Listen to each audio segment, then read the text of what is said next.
So, Leia, I was reading the Journalnomicon during our last break. It mentioned a lot of stuff about the history of our recently acquired movie theater lobby location.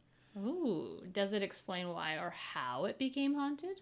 No, not really. It was more about history. Oh, Apparently, it was built above some unexplored caverns, interesting. but its first life was as a very simple cabin and later a mid-century Victorian-style home, even repurposed a few times for businesses like a funeral home and a B&B and a few others, of course, before eventually being lost in a fire. After which, it was rebuilt as a stage theater, children's fun center, Adorable. then a cinema, which is the form we see it in today. I mean, it kind of explains a lot, like why we found ourselves in some caverns and why we're currently wandering through an old house. Yeah, it seems to have swapped hands quite often. Lots of different owners, many different internal and external changes and remodels. Maybe it's just been cursed from the start, and that's why it keeps attracting or chasing away so many subsequent owners. Yeah, seems right. Admittedly, I'm not much of a land historian. I think that's typically more your job. That is, yeah. So I only know what the JCon tells us. Journalnomicon. Wow. Uh-huh. I'm glad you explained that because I had no idea what you meant. Yeah. Yeah. But it is damned interesting for sure. Anyway, shall we head into the next room? Yeah, hopefully it's something a little lighter than the last few. Let's see what we got. Huh. What is it? What do you see? Okay, before we head in. Oh, okay. Uh-huh. I'm going to describe the situation, Fabulous. and you have a wee guess as to what you think is the inspiration for this one. Oh, Okay. Bringing back the guessing game again. Yeah. All right, well, don't forget I'm still up a full point. Oh, how could I ever forget? You've got the only point.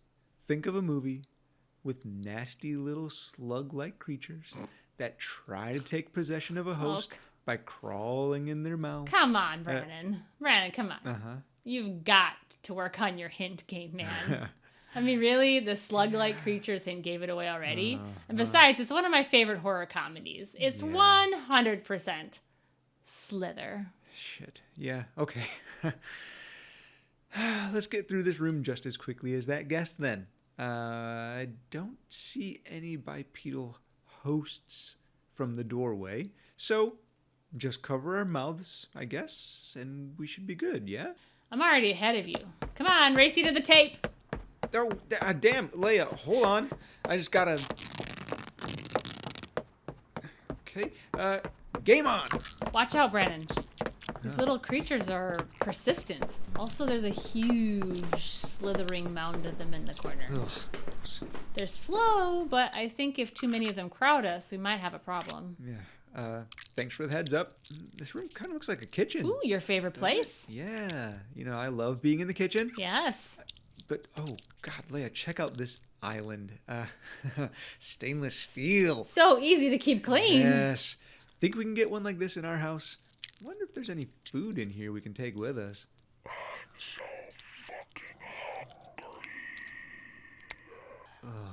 Oh, Leia, look at that big slug mound. Oh, all the creepies are sloughing off of it, and underneath is, Ooh, gross. It's a person or people, I think. Oh, it's bloated and disfigured. Kind of looks like maybe lots of people are all kind of like, melted together. Nasty. Slick with a layer of mucus. Ugh. Ugh, and the stench. Oh, yeah, it's hitting me now.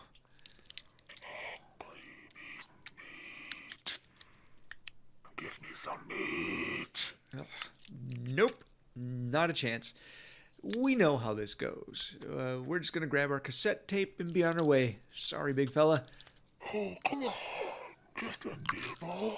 Oh, what do you even need 2 arms for? Just give me one. Nah, hard pass on that offer. Thank you. Looking for this? Let me snack on you. Other one eat. And tape.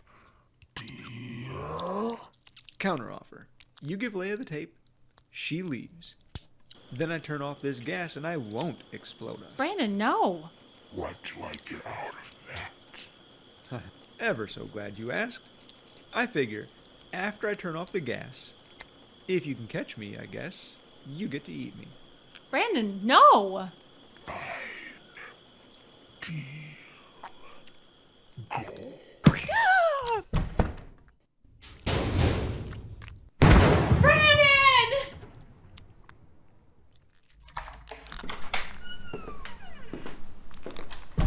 man. Whew. What? Sorry? I thought you were dead. Yeah, I didn't have time to explain at the moment. Fucking don't ever do that to me again. Oh, sorry. Smoky in there. I imagine you want some details. Yeah.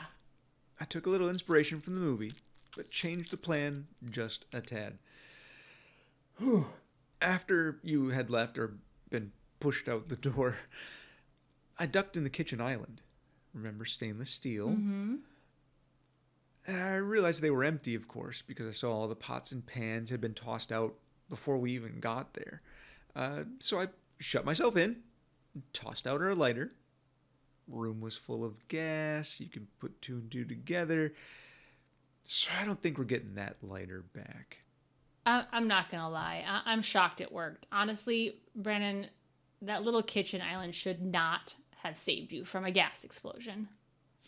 Hey, the way I saw it, magic liminal space that we're in, magic basement in October, right? But what if your plan didn't work? Like, what if whatever paranormal event this is didn't affect us that way? Oh, right. I guess I didn't really consider that. You idiot. I really only figured it would, given our situation. Oh, shit, Leia. I could have died. Uh-huh. Okay. I'm freaking out a little bit now. Whew. Calm me down, please. What do you know about Slither before I existentially panic my wee little heart out? Okay. All right, settle down. You know how much I love practical effects. Uh-huh.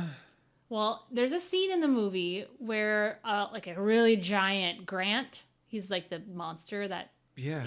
slithers across a field in the film. Uh-huh. I was delighted to find out that was actually brought to life and manipulated by multiple puppeteers who were digitally erased in post-production. Oh, no shit. Very cool. Oh. That's like my favorite part of the whole. I love that. That is pretty awesome. You love practical effects for damn sure. I love hearing when they get downright real with their effects. I guess to kind of bounce off of you there, two things surrounding a character, Brenda, in that film. She's the only character in the movie who, when she becomes infected, doesn't lose her personality entirely. I wonder why that is. Maybe it had something to do with the fact that it used her as a host to birth more little slither slugs. I don't know if that's for certain, but that's just my hypothesis. The mother of slugs. Yeah, my little theory there. Instead of the mother of dragons. Right, of course. Yeah, very different. Different stories.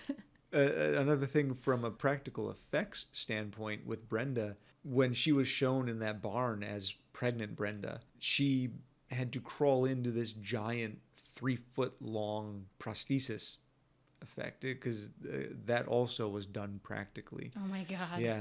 This had to be a terrible film for her. Oh, the poor gal. Speaking of that barn, I actually read that property was owned by Buddhist monks. What, really? And they were actually super big fans of The Matrix. No kidding. Yeah, totally random fact. But when you said the barn, I was like, I read somewhere about that barn. I'd never heard of Matrix monks Matrix before, but loving I love it. Buddhist monks. See, that takes the tension off, doesn't it? That's silly. That's I'm feeling funny. a lot more upbeat All right. Yeah. Well, I dig that. we've earned this tape. Yeah, we have. So let's sit back and eat some Reese's peanut butter cups. Oh yeah. Yes. Speaking my language. And let's enjoy some goofy humor. Yes, please.